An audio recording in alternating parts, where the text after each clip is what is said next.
میں اپنے مقدر پہ ناز کرتا ہوں. کوئی بستر پہ مرے گا, کوئی اسپتال میں مرے گا, کوئی ایکسیڈنٹ میں روڈ پہ سڑک پہ مرے گا, کوئی بیوی کو دیکھتا ہوا مرے گا, کوئی بچوں کو دیکھتا ہوا مرے گا, کوئی ڈاکٹر کو دیکھتا ہوا مرے گا, کوئی نرس کو دیکھتا ہوا مرے گا. میں اپنے مقدر پہ ناز کرتا ہوں. تیری رحمت والی گود میں دم توڑ رہا ہوں.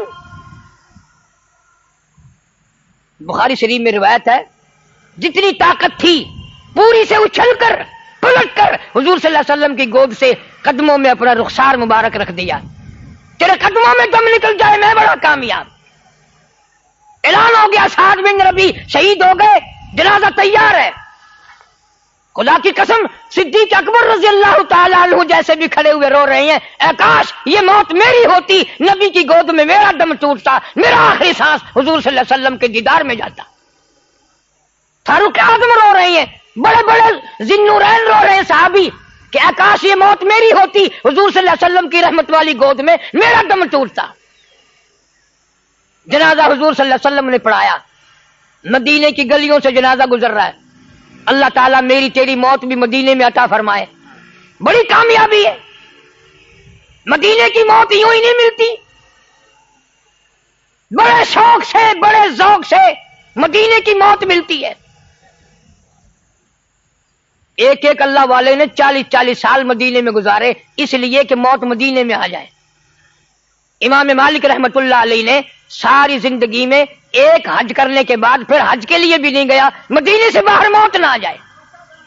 اور ادب اتنا کرتا تھے مدینے کا, ساری زندگی میں 3 میل کے ایریے میں چھوٹا پیشاب بھی نہ کیا امام مالک رحمت اللہ علیہ نے.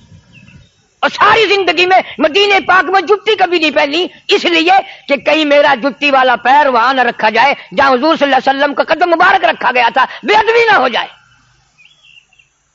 ایسے ایسے اللہ والے لوگ آئیں گے, عاشق لوگ جو ہوتے ہیں وہ ان ساری چیزوں کا خیال کرتے ہیں. اور وہ توحید کا سب سے پہلے خیال کرتے ہیں, توحید کے بغیر تو کچھ بھی نہیں. سارے دین کی مدارت اللہ کی توحید پہ ہے. شرک بھی کرتا رہا, عبادت بھی کرتا رہا, پھر کیا ہوا؟ کچھ بھی نہیں. مدینے کی گلیوں سے جنازہ گزر رہا ہے. حضرت ابو ہریرہ رضی اللہ تعالیٰ عنہ فرماتے ہیں کہ میں تو ہر وقت حضور صلی اللہ علیہ وسلم کی اداؤں کو دیکھتا تھا, تو آپ ایڑیاں اٹھا اٹھا کر پنجوں کے بل چل رہے ہیں جنازے کے ساتھ ساتھ. سبحان اللہ, وہ کتنا مبارک جنازہ ہوگا جو حضور صلی اللہ علیہ وسلم نے پڑھایا, اور جنازے کے ساتھ میں حضور صلی اللہ علیہ وسلم تشریف لے جا رہے ہیں. ابو ہریرہ نے عرض کیا, یا رسول اللہ, کانٹے نہیں, روڑا نہیں, پتھر نہیں, آپ یوں تنگی سے چل رہے ہیں, کیا بات ہے؟ فرمایا, انی ارا ما لا ترا. ابو ہریرہ, جو میں دیکھوں تم نہیں دیکھ سکتے. اس اللہ والے نے جہاد میں آ کر کے جان دے دی, 80 کے قریب زخم کھائے, میری رحمت والی گود میں دم توڑا, جنازہ میں نے پڑھایا.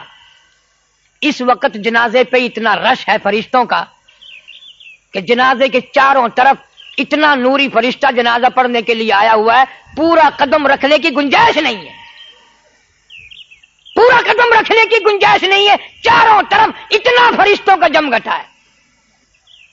اور آپ اور میں یہ سوچتے ہیں چلو بھائی اتنے فرشتے نہیں تو 100-200 فرشتے تو آ جائیں, مگر کیسے آئیں؟